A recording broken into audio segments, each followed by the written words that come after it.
Sentyabrın 30-da gözlənilən hava şəraiti açıqlanıb. Milli Hidrometeorologiya Xidmətinin məlumatına əsasən Bakıda və Abşeron yarımadasında hava şəraitinin dəyişkən buludlu olacağı, arabir tutulacağı, əsasən yağmursuz keçəcəyi gözlənilir. Lakin axşam bəzi yerlərdə yağış yağacağı gözlənilir. Mülayim şimal-qərb küləyi axşam arabir güclənəcək. Havanın temperaturu gecə 15-17 dərəcə, gündüz 18-22 dərəcə isti olacaq. Atmosfer təzyiqi 758 mm civə sütunundan 762 mm civə sütununa yüksələcək. Nisbi rütubət 70-80% təşkil edəcək.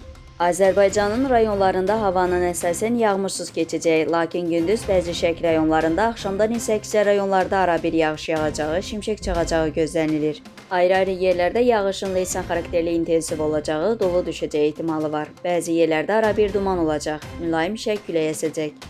Havanın temperaturu gecə 12-16 dərəcə, gündüz 18-23 dərəcə isti. Dağlarda gecə 3-8 dərəcə, gündüz 9-14 dərəcə isti olacaq.